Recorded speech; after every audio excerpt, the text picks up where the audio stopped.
Topper classes में मैं आज आपको फिजिक्स यानी भौतिक का क्लास 12 2023 ए का प्रीवियस ईयर क्वेश्चन पेपर कराने जा रहा हूँ क्वेश्चन बैंक से। यह 70 नंबर का 1 से 70 क्वेश्चन होता है, जिसमें से 35 नंबर का बनाना रहता है और 35 मेरा नंबर आता है। चलिए स्टार्ट करते हैं इस वीडियो को। पहला क्वेश्चन है, एक रेडियो समस्थानिक 210 VI की शुद्ध अर्ध आयु 5 दिन है। 20 दिनों के बाद लिए गए नाविकों का अविघटित अंश होगा। ए में 1/2, बी में 1/4, 1/5 और डी में 1/16। तो इसका सही जवाब ऑप्शन नंबर डी 1/16। अगला क्वेश्चन है, दो आवेशों के बीच विद्युतीय बल एवं गुरुत्वीय बलों के अनुपात निम्न में से किस रूप में होता है। पूछ रहा है, दो आवेशों के बीच विद्युतीय बल और गुरुत्वीय बलों का अनुपात किस रूप में होता है। 10⁻42, 10⁻39, 10⁻36 और डी में 1। इसका सही जवाब है 10⁻39।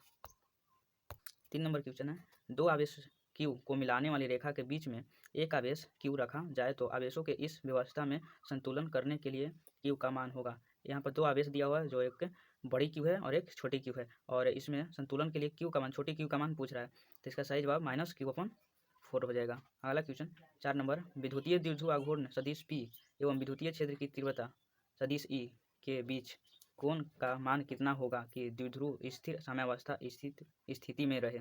ऑप्शन नंबर ए में है π/4, ऑप्शन नंबर बी में पाई, ऑप्शन नंबर सी में π/2 और ऑप्शन नंबर डी में 0। इसका सही जवाब होगा ऑप्शन नंबर डी 0। अगला क्वेश्चन 5 नंबर, निम्नलिखित में से कौन भौतिक राशि सदिश है। ऑप्शन नंबर ए में विद्युत फ्लक्स, बी में है विद्युत विभव, सी में विद्युत स्थितिज ऊर्जा और डी में विद्युत तीव्रता। तो मेरा जो सदिश राशि होगा वो विद्युत फ्लक्स नहीं हो सकता है, ना ही विद्युत विभव हो सकता है और ना ही विद्युत स्थितिज ऊर्जा। इस समय अदिश राशि है, हमारा विद्युत तीव्रता वह सदिश राशि है। अगला क्वेश्चन 6 नंबर, दो तरंगों y1 = 4 sin ωt एवं y2 = 3 cos ωt से उत्पन्न व्यतिकरण के आयाम का महत्तम मान होता है। ऑप्शन नंबर ए में 7, ऑप्शन नंबर बी में 5, ऑप्शन नंबर सी में 1 और ऑप्शन नंबर डी में 25। ये जो हमारा y1 = 4 sin ωt और y2 = 3 cos ωt उत्पन्न जो व्यतिकरण है वो हमारा 5 आता है। इसका सही जवाब ऑप्शन नंबर बी 5 हो जाएगा। अगला क्वेश्चन 7 नंबर, परिनालिका में चुंबकीय ऊर्जा घनत्व का सूत्र है। ऑप्शन नंबर में b²/2μ0, ऑप्शन नंबर बी में b/2μ0, ऑप्शन नंबर सी में 2μ0/b², ऑप्शन नंबर डी में b/4πμ0। तो 7 नंबर का सही जवाब option number A b²/2μ0। B है विद्युत चुंबकीय क्षेत्र, यानी चुंबकीय क्षेत्र का ²/2μ0। परिनालिका में चुंबकीय ऊर्जा का घनत्व का सूत्र पूछा गया है, यानी मेरा परिनालिका जो इस तरह से बनता है, इस तरह से इसका चुंबकीय क्षेत्र का चुंबकीय ऊर्जा घनत्व का सूत्र पूछा गया है, तो b²/2μ0। 8 नंबर क्वेश्चन है, निकेल है ऑप्शन नंबर में अनुचुंबकीय, बी में प्रतिचुंबकीय, सी में लोह चुंबकीय और डी में इनमें से कोई नहीं। तो जो मेरा निकेल है, निकेल, लोहा और कोबाल्ट, ये तीनों जो मेरा है लोह चुंबकीय पदार्थ है। अगला क्वेश्चन, चुंबकीय याम्योत्तर एवं भौगोलिक याम्योत्तर के बीच का कोण कहलाता है। चुंबकीय याम्योत्तर और भौगोलिक याम्योत्तर के बीच के कोण को हम लोग दिक्पात कोण कहते हैं। इसका सही जवाब ऑप्शन नंबर बी दिक्पात कोण हो जाएगा।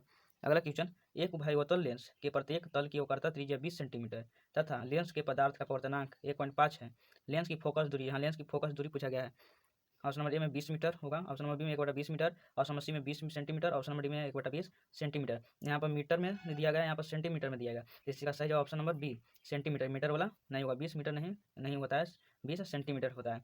अगला क्वेश्चन 11 नंबर, एक ही तरंगदैर्घ्य के इलेक्ट्रॉन तथा फोटोन की कौन सी भौतिक राशि समान होती है। पूछ रहा है कि एक ही तरंगदैर्घ्य वाले इलेक्ट्रॉन तथा फोटोन की कौन सी भौतिक राशि जो है समान होती है।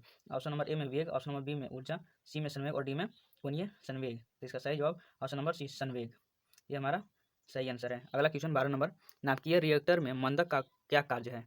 नाभिकीय रिएक्टर जो है उसमें मंदक का क्या कार्य है। ऑप्शन नंबर ए में है न्यूट्रॉनों की गति मंद करना, बी में न्यूट्रॉनों की गति तीव्र करना, सी में न्यूट्रॉनों की गति कम करना और ऑप्शन नंबर डी में न्यूट्रॉनों की गति तीव्र करना। इसका सही जवाब ऑप्शन नंबर ए न्यूट्रॉनों की गति मंद करना। यहाँ पर मंदक दिया हुआ है, यानी इसे हम याद रख सकते हैं कि मंद करना होता है। अगला क्वेश्चन 13 नंबर क्वेश्चन है, पी प्रकार के अर्धचालकों के लिए अशुद्ध तत्वों के रूप में प्रयोग किया जाता है। ऑप्शन नंबर ए में बोरोन, ऑप्शन नंबर बी में बिस्मथ, सी में आर्सेनिक और डी में फास्फोरस। इसका सही जवाब ऑप्शन नंबर ए बोरोन है। पी प्रकार के अर्धचालकों के लिए अशुद्ध तत्व है जो बोरोन का उपयोग करते हैं। अगला क्वेश्चन, डायोड का प्रयोग किया जाता है प्रवर्धक की तरह, दोलक की तरह, मंडुलेटर की तरह, डिस्टकारी की तरह। इसका सही जवाब डायोड का हम लोग प्रयोग डिस्टकारी की तरह करते हैं। अगला क्वेश्चन 15 नंबर, दो विद्युत आवेशों के बीच लगने वाले बलों को नियंत्रित करने वाला नियम कहा जाता है। यानी दो आवेश Q1 और Q2, ये दोनों आवेशों के बीच लगने वाले बल जो है उसको नियंत्रित करने का नियम कौन दिए थे? तो ऑप्शन नंबर ए में एम्पियर का नियम है, बी में ओम का नियम, सी में फैराड का नियम और डी में कूलॉम का नियम। इसका सही जवाब ऑप्शन नंबर डी, कूलॉम का नियम। कूलॉम ने ही दो आवेशों के बीच लगने वाले बल को नियंत्रित करने के लिए नियम दिए थे। अगला क्वेश्चन 16 नंबर, बिंदु आवेश के कारण r दूरी पर विद्युत विभव का मान क्या होगा? ऑप्शन नंबर ए में r के अनुक्रमानुपाती होता है, बी में r के व्युत्क्रमानुपाती होता है, सी में r स्क्वायर के अनुक्रमानुपाती होता है और डी में r के व्युत्क्रमानुपाती होता है। तो जो बिंदु आवेश के कारण r दूरी पर विद्युत विभव का मान r के व्युत्क्रमानुपाती होता है। मेरा सूत्र होता है 1/4 pi epsilon not into Q upon r। जो हमारा विद्युत विभव है r क्या व्युत्क्रमानुपाती है, r बढ़ेगा तो विद्युत विभव का मान घटेगा और r घटेगा तो विद्युत विभव का मान बढ़ सकता है। अगला क्वेश्चन 17 नंबर, किसी चालक के संवहन वेग Vd तथा आरोपित विद्युत क्षेत्र E के बीच संबंध है। हम लोग जानते हैं किसी चालक के संवहन वेग Vd तथा आरोपित विद्युत क्षेत्र E जो एक दूसरे के समानुपाती होते हैं। इसका सही जवाब ऑप्शन नंबर ए, Vd समानुपाती E हो जाएगा। अगला क्वेश्चन 18 नंबर क्वेश्चन है, 64 समरूप बूंदे जिनमें प्रत्येक की धारिता 5 माइक्रोफेराड है मिलकर एक बड़ा बूंद बनाते हैं। बड़े बूंद की धारिता क्या होगी? तो एक न्यूमेरिकल बेस क्वेश्चन है। इसका सही जवाब ऑप्शन नंबर बी हो जाएगा ऑप्शन नंबर इसका डी हो जाएगा 20 माइक्रोफेराड। अगला क्वेश्चन 19 नंबर, विभवमापी के मुख्यतः क्या मापा जाता है? विभवमापी से मुख्यतः क्या मापा जाता है? तो विभवमापी से हम लोग विभवांतर मापते हैं और एम्पियर से धारा को मापते हैं। अगला क्वेश्चन 20 नंबर, अगर दो आवेशों के बीच की दूरी बढ़ाई जाती है तो उनके वैद्युत स्थितिज ऊर्जा क्या होगी? तो ऑप्शन नंबर ए में घटती है, बी में बढ़ती है, सी में घट सकती है या बढ़ सकती है और डी में समान रहती है। तो इसका सही जवाब 20 नंबर का ऑप्शन नंबर ए घटती है। यानी दो आवेशों के बीच की दूरी अगर हम बढ़ा देते हैं तो उनकी जो विद्युत स्थिति ऊर्जा है वो घट जाती है। अगला क्वेश्चन 21 नंबर, दो प्रतिरोध R और 2R को एक विद्युत परिपथ में श्रेणी क्रम में जोड़ा जाता है। R तथा 2R में उत्पन्न विषमीय ऊर्जा का अनुपात होगा। तो इसका सही जवाब ऑप्शन नंबर 1 हो जाएगा, 1:2। इसका टिक भी होता है, R के आगे 1 छुपा हुआ है तो 1 हो जाएगा और उसके बाद 2 है यानी अनुपात 2, तो हमारा यही आंसर हो जाएगा 1:2। अगला क्वेश्चन 22 नंबर, 40 सेंटीमीटर फोकस दूरी का उत्तल लेंस एवं 20 सेंटीमीटर फोकस दूरी का अवतल लेंस संपर्क में है, इनके संयोजन की क्षमता डायोप्टर में है। ऑप्शन ए में 2.5, बी में -2.5, सी में 7.5, ऑप्शन नंबर डी में -7.5।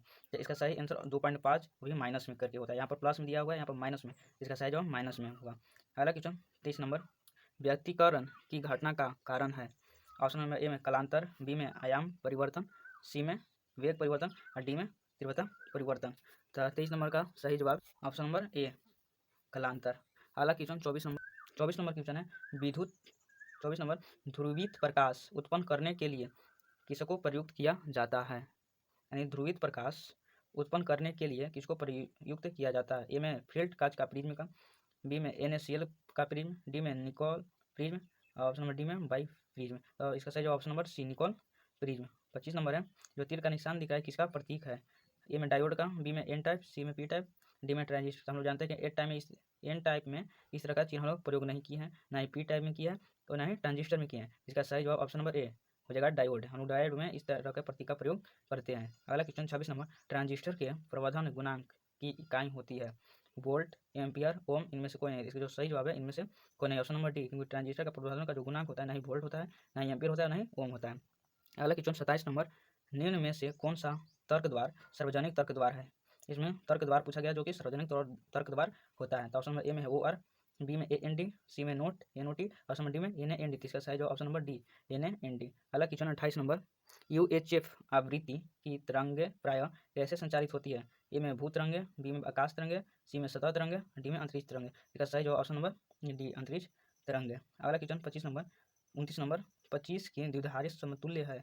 ए में 1100 द्विधारी, 100 का द्विधारी, 1100 का द्विधारी और 111101 का द्विधारी। इसका सही जवाब ऑप्शन नंबर सी 11001 का द्विधारी पत्ती है, समतुल्य है।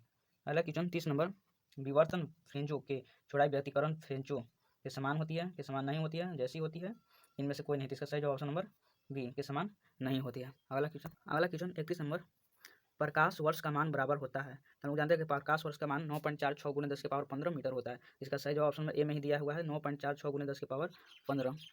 अगला क्वेश्चन 32 नंबर, जब किसी एमीटर को शंट किया जाता है तब परिपथ का कुल प्रतिरोध बढ़ता है, घटता है, स्थिर रहता है, इनमें से कौन है? जब हम लोग शंट का प्रयोग करते हैं एमीटर में, जब किसी एमीटर को शंट किया जाता है तो परिपथ जो हमारा कुल प्रतिरोध है वो घटता है। अगला क्वेश्चन, किसी अर्धचालक का तापमान गुणांक का मान होता है, तो इसका सही जवाब ऋणात्मक होता है, यानी किसी अर्धचालक के तापमान का गुणांक जो है ऋणात्मक होता है। 34 नंबर क्वेश्चन है, यदि साइक्लोइलेक्ट्रॉन में आवेशित कण को आवर्तकाल टी तथा महत्तम चाल भी है तो टी समानुपाती भी, टी समानुपाती भी स्क्वायर, टी समानुपाती 1/v और टी समानुपाती 1/v स्क्वायर। सही जवाब ऑप्शन नंबर बी, टी समानुपाती v स्क्वायर। अगला question 35 number, Van de Graaff जनित्र एक ऐसी विद्युत स्थैतिक युक्ति है जिससे उत्पन्न होता है। तो हम लोग जानते हैं कि वान डे ग्राफ जनित्र में उच्च वोल्टता, केवल उच्च वोल्टता ही उत्पन्न होता है। अगला वीडियो में हम 36 से लेकर 70 तक और क्वेश्चन करवा देंगे। यहाँ पर हम 35 तक करवा के छोड़ रहे हैं। जय हिंद। लेक्चर नंबर 2 देखना ना भूलें।